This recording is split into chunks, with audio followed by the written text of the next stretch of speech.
तो hello guys, welcome to my new blog. चलिए आज का शुरुआत करते हैं ब्लॉग। तो आज हम और हमारे गांव के सभी दोस्त जा रहे हैं, एक साथ जा रहे हैं बांस काटने के लिए। बांस का इसलिए काटने जा रहे हैं क्योंकि आज आज से होगा हमारे गांव में वॉलीबॉल का मैच स्टार्ट होगा। इसीलिए वॉलीबॉल का बांस नहीं, इसीलिए बांस काटने के लिए जा रहे हैं। तो चलिए चलते हैं बांस काटने। ये रहा हाथ में मेरा कुल्हाड़ी, इसी से बांस सब कटाएगा। और जैसे आगे बढ़े तो हमको भेंट आ गया ये सब बकरी सब चल रही थी घास। इसको छोड़ छाड़ कर हम सब बात करते करते चल देते हैं आगे की ओर। आगे जाने के बाद थोड़ी दूर पर है बंसवाड़ी।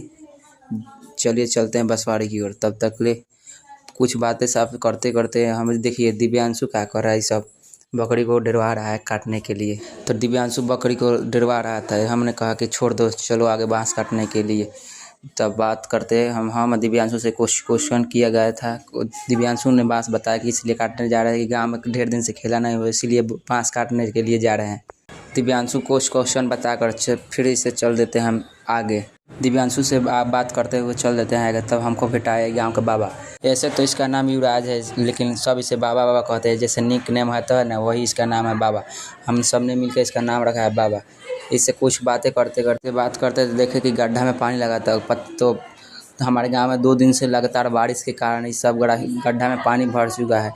इसी के कारण रोड पर पानी जम चुका है। थोड़ी बात करते करते हम चलते हैं बांस काटने के लिए।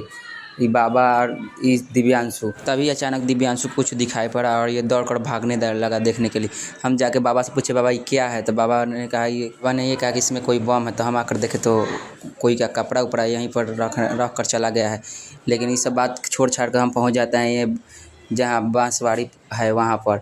लेकिन होटल था यहाँ पर, अब होटल बंद हो गया है। इसी के कारण ये थोड़ा सुनसान है और डर भी लगता है यहाँ पर आने में। लेकिन हम एक साथ जा रहे हैं तो कोई डर नहीं लग रहा है। इसी के कारण कोई डर भर नहीं है। हम आ गए फाइनली वहाँ पर जहाँ बांस काटाना था। लेकिन यहाँ पर तो कोई रास्ता ही नहीं था। राजबा कह रहा था कि रास्ता तो है नहीं, लेकिन फिर हम आ गए दूसरे ही ओर। ये देखिए हिमांशु क्या खोज रहा था, लेकिन हिमांशु कुछ मिला नहीं। चल देते हैं हम आगे की ओर रास्ता खोजने के लिए।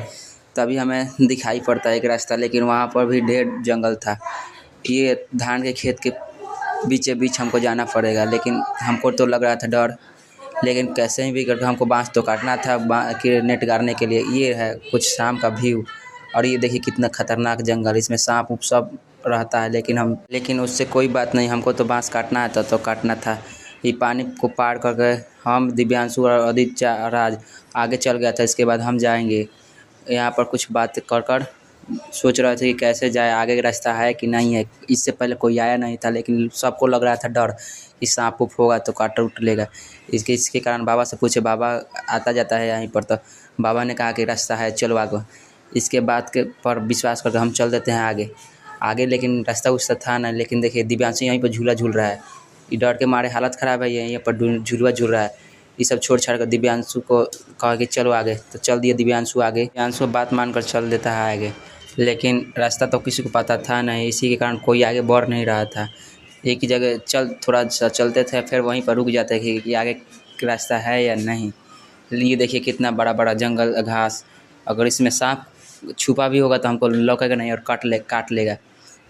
इसी से सब डर रहे थे। लेकिन बाबा कह रहा था चलो चलो आगे चलो, यहाँ पर कुछ नहीं है। लेकिन थोड़े दूर जाकर बाबा रुक गया और पूछने लगा कहाँ से कटाएगा बांस।